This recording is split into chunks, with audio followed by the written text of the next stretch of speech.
Thanks very much, everyone.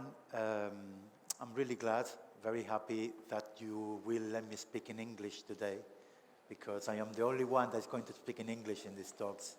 So that's really great, because my Chinese is still very mayo. Sorry, I promise I will learn. Today, I want to talk about creativity, and let's go to the topic of given to us by the TED organizers is the TAO. The TAO is quite interesting because TAO means so many things, and especially for Europeans or non-Chinese people, it becomes extremely wide, quite complex. So there are so many things that can be interpreted in many different ways. But for me, one that I picked is direction, and another one is method. Direction is really interesting for the reason that it's a progressive way. It will take you to your objectives. And method, because as a designer and an artist, is what we use in terms of using the tool for creativity. So those are the two things that for me are quite interesting for interpreting TAO. I really like this picture. This is my partner and I, and this is a place called Creative Road, which is in a small alleyway in London, in the south of London, in an area where we used to live, and it's very, very close to the Thames River. Really beautiful place, and we used to hang out there quite often to talk about life, talk about art, talk about design, and also to understand why we want to see the world with a different angle. And now I am going to explain you a little bit what I draw, but what I see. Because I draw things thinking that that thing is something that I am going to interpret straight away, but I don't. Normally I try to see other things. When I was little, I was born in a beautiful place called Cadiz in the south of Spain, which is technically an island. And I used to go to the shore, to the beach, and I used to build castles with all the debris coming from the sea. And I waited for the tide to come up and destroy them. And that's when I started to believe that I was an artist. So let me show you this. I believe that you all see something like a finger. It could be the middle finger. It could be this finger. But maybe this is something else if we look at it differently. It's the sunset on the beach. If you look at it, it's like the moment in which the sun is really big and orange, and the waves with a slow motion move around, and you get kind of hypnotized. And this one looks like a squiggle. This is the kind of a squiggle that we do when we are speaking on the phone and we have a pen in our hands, and the conversation starts to be really boring, very, very little interesting, and we start to do this kind of thing. But is this really a squiggle, or maybe something else? It's the horizon. It's the horizon when you look far away and you can see this line at the end. It could be the horizon on the desert. It could be the horizon on the savannah in Africa. And this one, technically, looks like a wheel.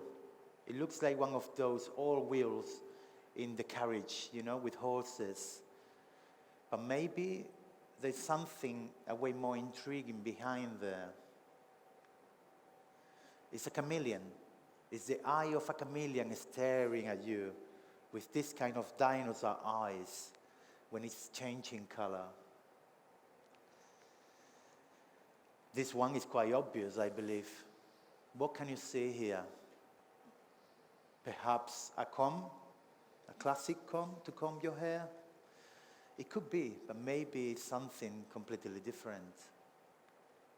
It's my heartbeat when I'm really excited or I'm a little bit stressed. what I believe that objects could be. I am a designer, and I like objects very much. I make things all the time.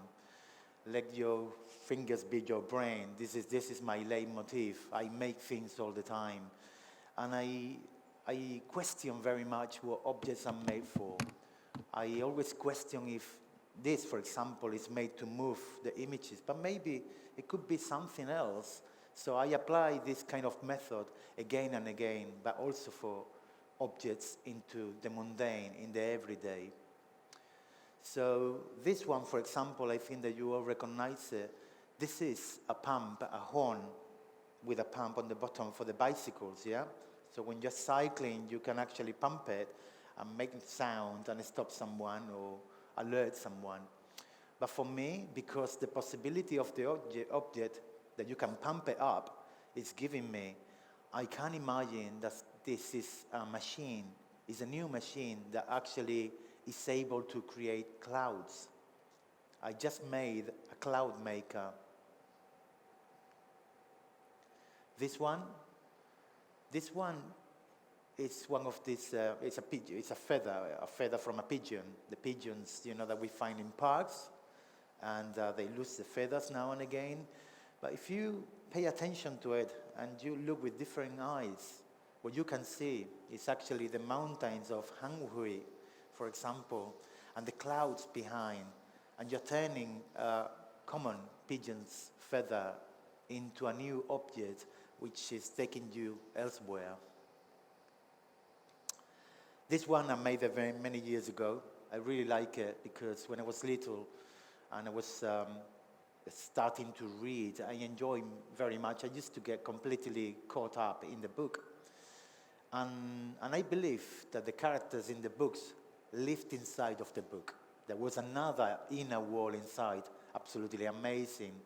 So thinking of this, one day I decided to help the people living in the books and made them see our world from the book. So I inserted this peephole to make these characters participate in our life and somehow to inspire us. What about if vegetables and fruits could become spray bottles? Can you imagine that a banana could become a spray, that you could spray banana spray all over the place? When a little twist makes an artistic manifestation. So let me explain this one. A little twist. Things happen when there are twists. Something moves, something breaks, a domestic accident, for example, can provoke new ways of understanding the world around you and make artistic manifestations. So I chose this image to explain the one that is coming next of this one. So one day I made some really very nice soup at home, and I was carrying the plate with the soup, 2 plates, because one was really hot, so I placed it on top of the other.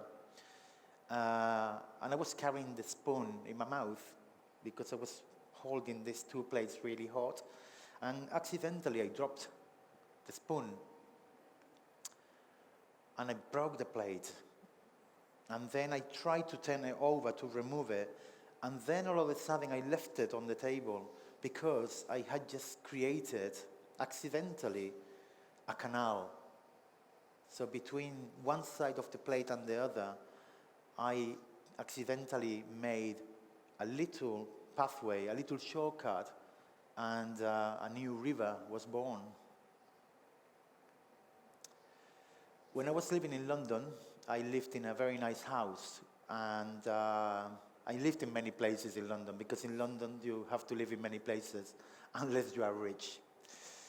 So I lived in this beautiful place, very close to my job, and I had a little garden, which I loved very much, because it was my place to relax. It was my place to come home and think about the day and reflect.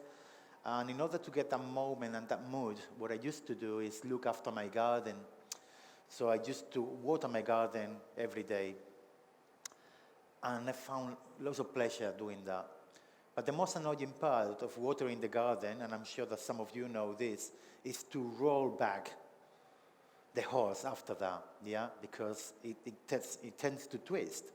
So to put it all back together, it takes a long time. So what we all normally do is just throw it to the grass until tomorrow.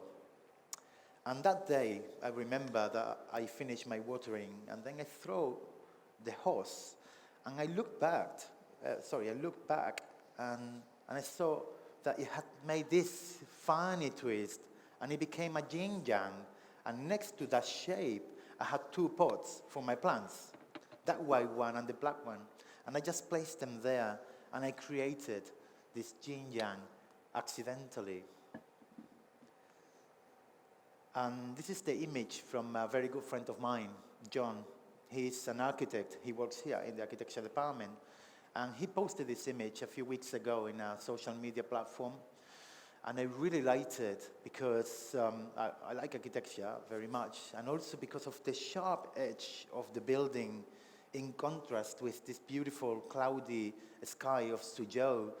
I really enjoy this image. And I remember that I was walking to work. And my telephone, of course, is a smartphone. And it twisted accidentally. Well, it's what a good phone should do, yeah? So I was walking and it twisted the image. And all of a sudden, this accident, this twist, this twist made a completely different image. It made an envelope with a beautiful cloudy sky, like those old envelopes that we used to use for air mail. I guess that many of you recognize this lady. It's Ophelia from Hamlet. And I went to Shanghai a few weeks ago. And I went to a museum in which they're exhibiting this artwork from John Everett that I wanted always to see in real life. I never saw the real painting, and this was a chance to see Ophelia. And the painting is actually quite small. It's not, I always imagine this painting as something pretty big, but no, it's actually pretty small. And there were loads of people looking at this Ophelia, and they were all taking pictures, and I, of course, wanted to take a picture myself. So I was there with my telephone trying to capture the painting in full, but it was impossible. And all of a sudden, I took a picture of someone taking a picture. And it made me think that I was witnessing the double death of Ophelia. So she died in the painting once, and now she was dead in the digital dimension. So somehow these accidents make you create new worlds and new ways to understand our surrounding. So today what I want to transmit to you, all of you, is that the world is not only what we see, but how we want to see it. And you just need to practice a little bit, perhaps provoke some accidents, and make your surrounding be completely different. Thank you very much.